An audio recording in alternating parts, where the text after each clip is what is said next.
हमारा ये शरीर अनंत शक्तियों का भंडार है। ये केवल हाड़ मांस और रक्त का केवल पिंड नहीं है। इसके अंदर वो क्षमता विद्यमान है, अगर हम इस क्षमता को पहचान सकें और इसका प्रयोग कर सकें तो हम नर से नारायण बनने की क्षमता इस शरीर में है। शरीर के जितने भी दुख हैं संसार के, ये सब शरीर से हैं, ये बाहर से नहीं है।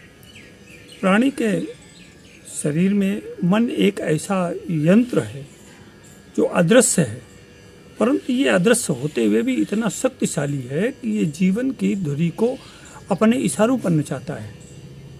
और इस यंत्र को, इस रिमोट कंट्रोल को हम अपने वश में कैसे रखें, इसको अपने अनुसार कार्य करने के लिए कैसे प्रेरित करें, ये एक सबसे उलझा हुआ प्रश्न है। और इसी उलझे हुए प्रश्न को सुलझाने के लिए हम आपसे यहाँ एक संक्षिप्त वार्ता के लिए उपस्थित हैं।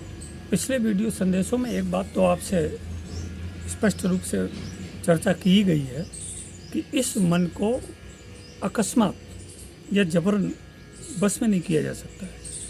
इसको अवेयर कर, अपने आप को अवेयर करके, अपने विवेक को जागृत करके, जागरूक करके ही इस मन को अपने अनुसार चलाया जा सकता है। और अगर ये मन हमारे अनुसार चलने लगे तो हमारे सांसारिक गतिविधियों के जितने भी केंद्र हैं, जितनी भी गुत्थियाँ अनसुलझी हैं, वो अपने आप सुलझती चली जाएंगी।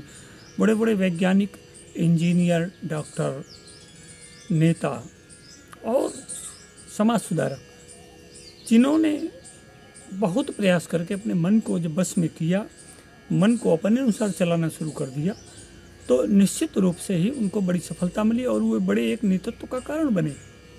अब एक उदाहरण से आप यहाँ समझ सकते हैं। आप घर में सो रहे हैं और रात्रि के समय चोर आपके घर में घुस आए और वो आप सोते रहे और चोर चोरी कर ले गए। अगर उसी समय यदि आप जग जाएं तो जब आप जग जाएंगे या तो चोर आपको जगता हुआ देख करके भाग जाएंगे, नहीं तो चोरों की आपसे भिड़ंत हो जाएगी और आप हो अल्लाह मचा करके, शोरगुल करके उस चोरी को रोक सकते हैं। तो यही बात ठीक मन पर भी लागू होती है कि अगर आप जागरूक बने रहेंगे तो मन में जो ओवर थिंकिंग है, जो हम अतिरिक्त सोचा करते हैं, इस सोचने पर ब्रेक लगेगी और हमें जिस चीज़ की आवश्यकता है वो चीज़ हमारा सबकॉन्शियस माइंड धीरे धीरे हमको देगा। ये एक समय समय अभ्यास से आता है। इसके लिए आप यो समझ लीजिए कि जिस प्रकार से कुआं में एक रस्सी डाली जाती है और बार बार उस रस्सी, देखिए जूट की है या कॉटन की है, और वो बार बार कुएं की मेड़ से लग कर के टकराती है, और जब वो कई बार आती जाती है तो उस कुएं की रेड़ पर अपना निशान बना देती है। रसरी यावत जाते सिल पर परत निशान। जिस प्रकार से एक रस्सी एक पत्थर पर निशान बना देती है, वैसे ही हमारा ये मन भी धीरे धीरे अभ्यास से हमारे मन में हमारे अनुसार कार्य करने लगता है। हमारी जितनी भी विकट समस्याएं हैं या हमारी अनसुलझी गुत्थियां हैं या हमारे जो भूतकाल, जिस भूतकाल की ओवर थिंकिंग को देख करके हमारे अंदर स्ट्रेस पैदा होता है, पैनिक अटैक होता है, एंग्जाइटी होती है, डिप्रेशन, ओसीडी, फियर, इंसोम्निया जैसी चीज़ें पैदा हो जाती है हमारे जीवन में है, तो वो अगर अभ्यास किया जाए तो इस अभ्यास से इसको समाप्त किया जा सकता है। समाज में उन लोगों को देखिए जो आपसे बहुत आगे हैं और उन्होंने बहुत उत्कर्ष किया है, विकास की सीढ़ियों पर आपसे बहुत आगे निकल गए हैं। तो ज़रा देखिए तो उन्होंने विकास कैसे किया है। उन्होंने अपने ओल्ड पैटर्न को, पुरानी जो उनकी पद्धति थी जीवन जीने की, उसको बदला और अपने को नए पैटर्न में डाला, अपनी नई सोच पैदा की, नई दिशा और दशा पैदा की, तो निश्चित रूप से ही वो आगे बढ़ गए। ऐसे ही हमें भी अपने ओल्ड पैटर्न को बदल करके न्यू पैटर्न डेवलप करना पड़ेगा। जब ये न्यू पैटर्न डेवलप करेंगे तो निश्चित आप आगे बढ़ जाएंगे। और आगे बढ़ेंगे कैसे?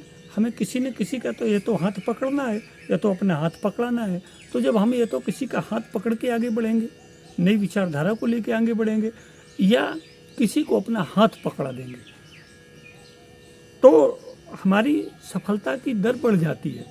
जैसे कोई बुरा विचार है, जो बार बार आपको परेशान करता है, जिसकी वजह से आपके मन में स्ट्रेस पैदा होता है, जिसकी वजह से आपके अंदर डर होता है, आप अनिद्रा के शिकार हो जाते हैं, कई तरह की घबराहट पैदा हो जाती है, एंजाइटी वगैरह पैदा हो जाती है। तो उस विचार को आप ज़रा बड़ी गहराई से समझें इस चीज़ को, कि उस विचार को आपने एक बार याद किया और जब वो विचार आपके मन में आ गया तो आप अपने को किसी दूसरे कार्य में व्यस्त कर लें, कोई नई बात सोचने लगे, तो धीरे धीरे जो वो विचार जो आपके अंदर भय, डर, अनिद्रा या कुछ ऐसी चीज़ें पैदा कर रहा था जो आपके जीवन के लिए बाधक थी, तो वो चीज़ खत्म हो जाएगी और नई जो बातें आप सोच रहे हैं उन बातों पे आपका ध्यान लग जाएगा। तो धीरे धीरे ये प्रक्रिया जब कई बार घटित होगी तो आपका सब कॉन्शियस माइंड धीरे धीरे ट्रेंड होने लगेगा और आपको नई दिशा दशा और विचारधारा और नए पैटर्न से आपको जोड़ करके नई राह दिखा देगा।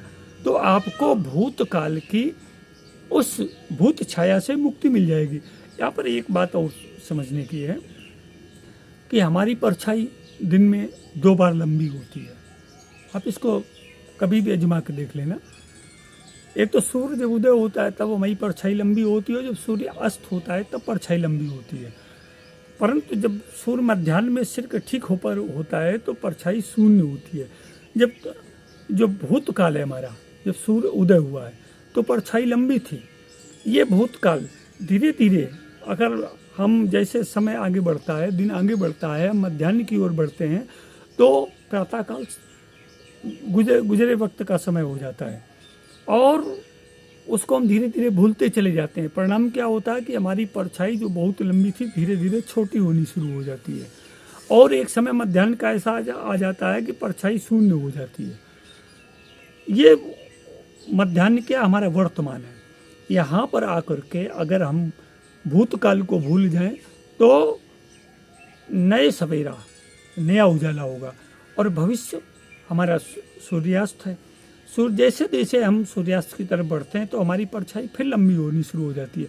जब हम भविष्य काल के विषय में ज़्यादा चिंता करते हैं तो वो ज़्यादा चिंता ही हमारी परछाई की तरह हमारा पीछा करना शुरू कर देती है और जब पीछा करना शुरू कर देती है हम कुछ नहीं कर पाते हैं, हमारे अंदर वो क्षमता नहीं है, हमारे अंदर वो विचारधारा नहीं है, हमने अपने को नई चीज़ों में ढाला नहीं है, तो परिणाम क्या होगा, हमारे अंदर भय पैदा होगा, हमारे अंदर डिप्रेशन आएगा, ओसीडी हो गई और पैनिक अटैक पैदा होगा, संपूर्ण शरीर में दर्द शुरू हो जाएगा, एंजाइटी हमारे अंदर विकसित हो जाएगी और परिणाम क्या होगा कि घबराहट के मारे, डर के मारे, भय संकोच की वजह से हम कोई भी काम नहीं कर सकते हैं।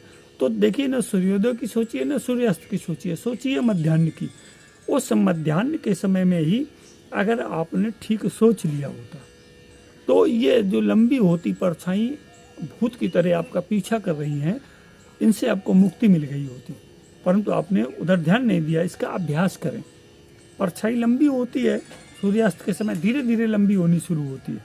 तो अगर आप अभ्यास करेंगे इसका तो जो परछाई लंबी हो रही, जो चिंता लंबी हो रही है, जो हमारे डिप्रेशन का, ओसीडी का, फियर का, इंसोम्निया का, एंजाइटी का कारण बन रही, वो अपने आप नहीं बनेगी और हमारे लिए एक नया मार्ग विकसित हो जाएगा। कहने का मतलब है कि हमारा सब कॉन्शियस माइंड हमको एक धीरे धीरे एक ऐसा नया विचार देगा, एक ऐसी दिशा और दशा देगा जो हमारे अंदर से इन सारी चीज़ों को दूर करके हमारा भविष्य उज्जवल करेगा। जिस तरह से एक बीज को जम करके एक पौधा या वृक्ष बनने के लिए उसके अनुकूल वातावरण चाहिए, तभी वो बीज की जमने की सार्थकता सिद्ध होगी। उसी तरह से मनुष्य को ग्रो करने के लिए, आगे बढ़ने के लिए, विकास करने के लिए, उत्कर्ष करने के लिए, अपने जीवन को बहुआयामी बनाने के लिए, विकसित व्यक्तित्व बनाने के लिए हमें भी एक ऐसे वातावरण की आवश्यकता होती है जहाँ पर हम ग्रो कर सकें। और ऐसे वातावरण के लिए हमें पॉजिटिव थिंकिंग रखनी पड़ेगी।